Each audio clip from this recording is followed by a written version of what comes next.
Ensinamentos de Jesus na obra O Evangelho como me foi revelado, por Maria Valtorta. Volume 1. Capítulo 35. A fuga para o Egito. Ensinamentos sobre a última visão ligada à vinda de Jesus. 9 de junho de 1944. Jesus diz: também as visões desta série terminam assim. Em boa paz com os doutores difíceis, viemos te mostrando as cenas que precederam, que acompanharam e que se seguiam a minha vinda. Não pelas cenas em si mesmas, pois são muito conhecidas, por mais que tenham sido alteradas, por elementos sobrepostos através dos séculos, sempre por causa daquele modo de ver humano, que, para dar maior louvor a Deus, e por isso é perdoado, torna irreal o que é tão belo, se for deixado como é. Porque a minha humanidade e a de Maria, minha mãe, não ficam por isso diminuídas, assim como não fica ofendida a minha divindade e a majestade do Pai e o amor da Santíssima Trindade, por uma visão das coisas em sua realidade. Mas, ao contrário, esplendem os méritos de minha mãe e a minha humildade perfeita. Assim como daí é que fulgura a bondade onipotente do Eterno Senhor. Mostramos estas cenas para poder aplicar a ti e aos outros o sentido sobrenatural que surge daí, dando-vos como norma de vida. O Decálogo é a lei. O meu Evangelho é a doutrina que vos torna mais clara essa lei e mais desejável para ser seguida. Bastariam esta lei e esta doutrina para fazer os homens santos. Mas estáis tão embaraçados com a vossa humanidade que, na verdade, em vós ela ultrapassa demais ao Espírito, que não podeis seguir por estas vias sem cair ou então parar desencorajados.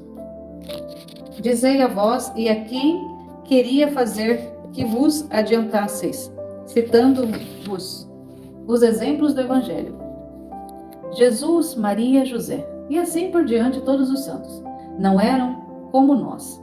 Eles eram fortes, foram logo consolados em suas dores, até nas pequenas dores que sentiram. Eles não sentiam paixão, eram já seres fora da terra. Aquelas pequenas dores, não sentiam as paixões. A dor foi para nós a amiga fiel e teve todos os mais variados aspectos e nomes. As paixões. Não useis erradamente um vocábulo chamando de paixão os vícios que vos desencaminham. Chamai-os sinceramente de vícios, e além disso, capitais. Quanto aos vícios, não é que os ignorássemos. Não tínhamos olhos e ouvidos para ver ou ouvir, e Satanás fazia dançar esses vícios à nossa frente, mostrando-os nas obras com a sua imundície, ou tentando-nos com as suas insinuações. Mas a nossa vontade, inclinada a tornar-nos agradáveis a Deus, fazia com que aquela imundície e aquelas insinuações, em vez de satisfazerem o objetivo de Satanás, provocasse o contrário. Quanto mais ele trabalhava, mais nós nos refugiávamos na luz de Deus, por repugnância das trevas lamacentas, colocada diante dos nossos olhos carnais ou espirituais. Nós não ignoramos as paixões, no sentido filosófico. Nós amamos a pátria como a nossa pequena Nazaré, cidade que amamos mais do que qualquer outra da Palestina. Nós sentimos afeto por nossa casa, pelos parentes e amigos, porque não haveríamos de sentir? Não nos tornamos escravos deles, porque nada nos deve possuir, a não ser Deus. Mas fizemos deles bons companheiros. Minha mãe exultou de alegria quando 4 anos depois voltou a Nazaré e pôs o pé em sua casa, podendo beijar aquelas paredes, dentro das quais o seu sim lhe abriu o ventre para receber o embrião de Deus.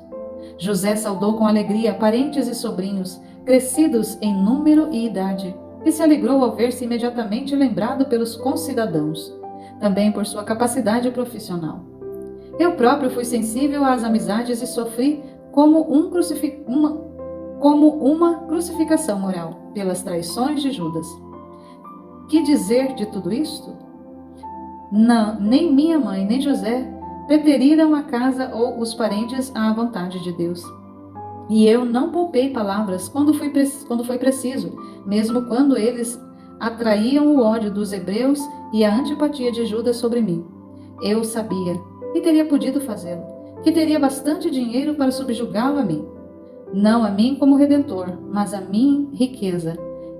Eu, que multipliquei os pães, podia multiplicar também o dinheiro, se quisesse. Mas eu não tinha vindo procurar satisfações humanas de ninguém, muito menos dos que foram chamados por mim. Eu havia pregado a necessidade do sacrifício, do desapego de uma vida casta, de posições humildes. Que mestre e que justo teria sido se tivesse dado dinheiro para alimentar a sensualidade mental e físico de alguém como único meio para assegurá-lo?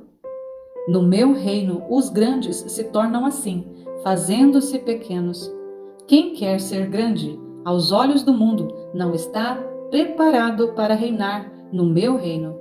Esse é palha para a cama dos demônios, porque a grandeza do mundo está em contraste com a lei de Deus. O mundo chama grandes os que, com meios quase sempre ilícitos, sabem ocupar as melhores posições, e para conseguirem isto, fazem do próximo um degrau sobre o qual sobem, pisando nele. Chama grandes aqueles que sabem matar para reinar, matar moral ou materialmente, e pela extorsão conseguem posições e lugares, e enriquecem sugando o sangue dos outros em suas riquezas particulares ou coletivas. O mundo muitas vezes chama os delinquentes de grandes. Não, a grandeza não está na delinquência. Está na bondade, na honestidade, no amor, na justiça. Vede os vossos grandes, que frutos envenenados vos oferecem, colhidos no seu malvado e demoníaco pomar interior.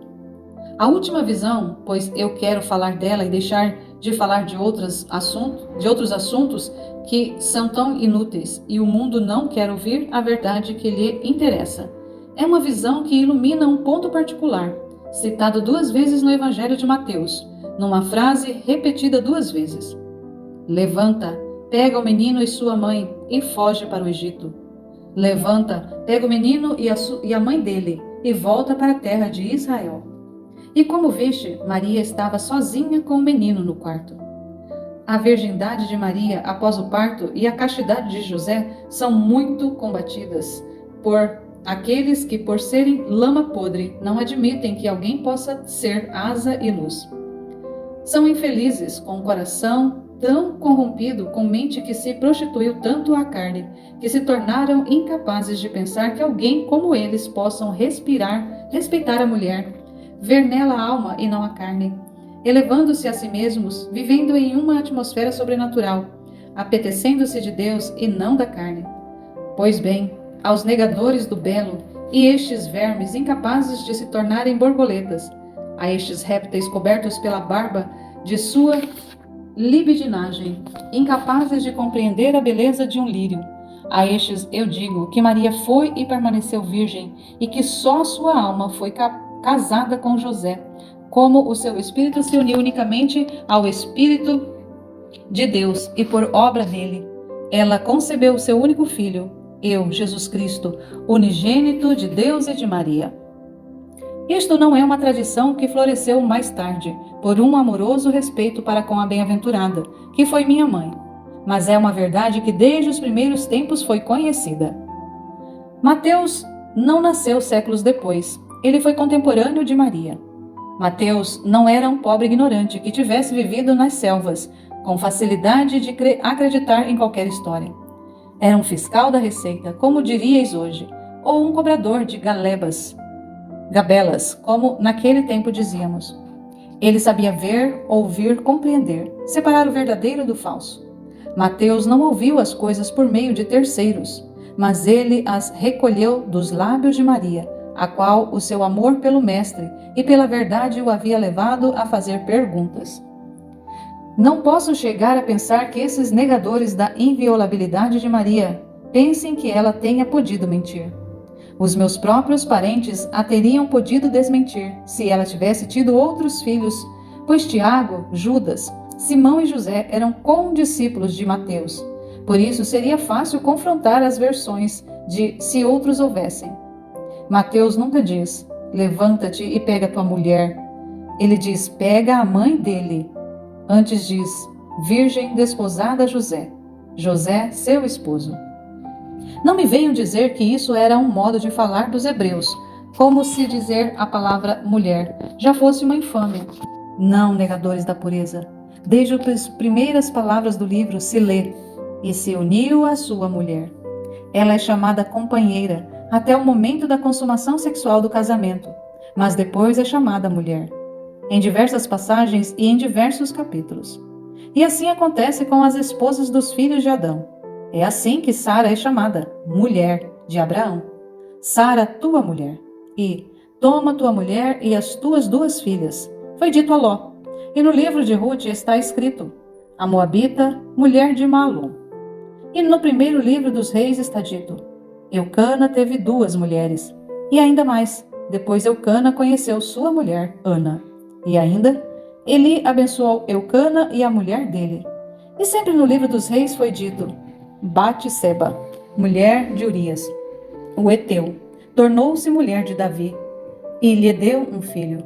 O que se lê no livro azul de Tobias, aquilo que a igreja canta para vós nas vossas núpcias, para aconselhar-vos a serem santos no matrimônio? Lê-se: ora, quando Tobias chegou com a mulher e com o filho. E ainda, Tobias conseguiu fugir com o filho e com a sua mulher. Nos evangelhos, isto é, nos tempos de Cristo, nos quais se escrevia relativamente àqueles tempos antigos em linguagem moderna, não havendo, portanto, necessidade de se pensar em erros de transcrições, foi dito pelo próprio Mateus no capítulo 22. O primeiro, tendo-a tomado por mulher, morreu e deixou a mulher ao irmão. Marcos, no capítulo 10, quem repudia a mulher. Lucas chama Isabel de mulher de Zacarias, 4 vezes em seguida, e no 8º capítulo diz: Joana, mulher de Cusa. Como estáis vendo, não era este nome um vocábulo proscrito para quem estava nos caminhos do Senhor, um vocábulo imundo que não era digno de ser proferido, e muito menos escrito onde se trata de Deus e das suas admiráveis obras. O anjo dizendo: o menino e a mãe dele, vos demonstra que Maria foi mãe verdadeira, mas não foi mulher de José. Ela permaneceu sempre a virgem desposada a José. Este é o último ensinamento destas visões, e uma auréola que resplende sobre a cabeça de Maria e de José, a Virgem Imaculada, o homem justo e casto, os 2 lírios entre os quais eu cresci, ouvindo só fragrâncias de pureza. A ti, pequeno João, eu poderia falar sobre a dor de Maria por seu duplo afastamento de sua casa e de sua pátria, mas não há necessidade de palavras. Compreendendo que seja isso, e disso desfaleces. Dá-me a tua dor, só quero isto, e mais do que qualquer outra coisa que me possa dar. Hoje é sexta-feira, Maria. Pensa na minha dor e na Maria sobre o Gólgota, e na de Maria sobre o Gólgota, para que possa suportar a tua cruz.